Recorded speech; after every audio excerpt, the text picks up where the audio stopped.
नमस्कार दोस्तों, legal point में आपका एक बार फिर से स्वागत है। मैं हूं आपकी होस्ट शिखा राजता। आज हम भर्ती प्रक्रियाओं में होने वाली गलतियों और न्याय के एक अनोखे संतुलन पर बात करेंगे। सोचिए, आप एक नौकरी के लिए पूरी तरह से योग्य हों, लेकिन सिलेक्शन कमेटी की एक छोटी सी गलती की वजह से आपको नौकरी न मिले। और जब तक आपको न्याय मिले, तब तक आपकी जगह कोई और कई सालों तक नौकरी कर चुका हो। ऐसे में कोर्ट क्या करेगा? क्या आपको नौकरी मिलेगी?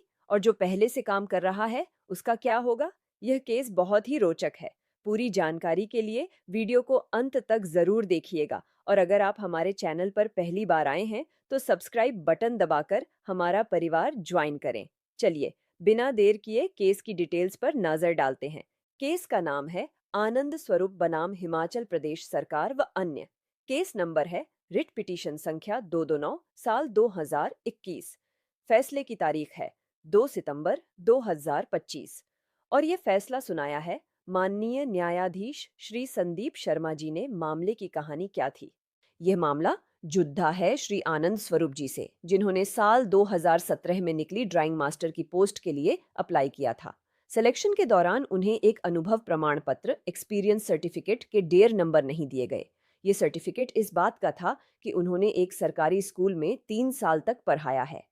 सिलेक्शन कमेटी ने नंबर देने से इसलिए मना कर दिया क्योंकि स्कूल में उनकी नियुक्ति पीटीए यानी पेरेंट्स टीचर एसोसिएशन ने की थी और इसके लिए विभाग से कोई अनुमति नहीं ली गई थी। इन डेढ़ नंबरों के न मिलने से आनंद स्वरूप जी मेरिट में पीछे रह गए और उनकी जगह एक अन्य उम्मीदवार को नौकरी मिल गई। इसी अन्याय के खिलाफ आनंद स्वरूप जी ने हाई कोर्ट का दरवाजा खटखटाया। दोस्तों, न्याय का यह संतुलन आपको कैसा लगा? अपनी राय नीचे कमेंट बॉक्स में जरूर दें और इस वीडियो को अपने दोस्तों और परिवार के साथ शेयर करें ताकि उन्हें भी यह महत्वपूर्ण कानूनी जानकारी मिल सके। इस केस में कानूनी पहलू क्या थे? इस केस में कोर्ट के सामने कई बड़े कानूनी सवाल थे।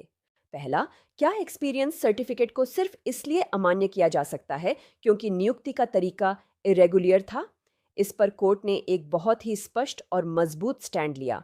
कोर्ट ने कहा, नहीं, कोर्ट के अनुसार महत्वपूर्ण चीज है अनुभव, एक्सपीरियंस, न कि उसे हासिल करने का तरीका।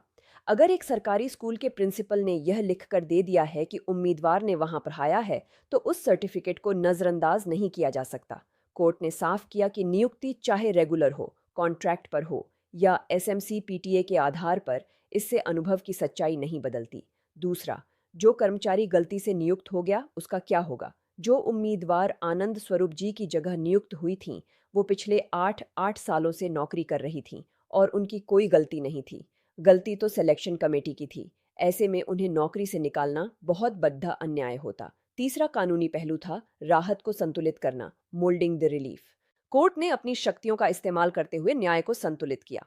कोर्ट ने माना कि आनंद स्वरूप के साथ अन्याय हुआ है, लेकिन जो महिला 8 साल से नौकरी कर रही है, उसे हटाना भी अन्याय होगा। फैसले का नतीजा क्या रहा?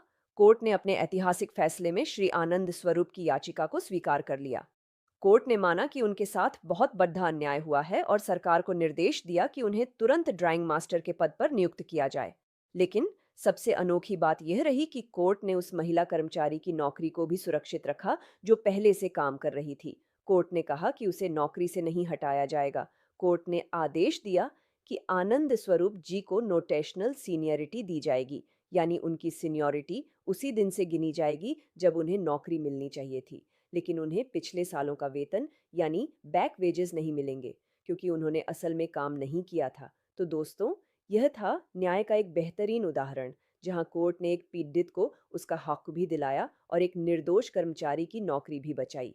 ऐसे ही दिलचस्प और जानकारी भरे कानूनी मामलों के लिए देखते रहिए लीगल पॉइंट। मैं शिखा राजता आपसे फिर मिलूंगी एक नए केस के साथ। धन्यवाद।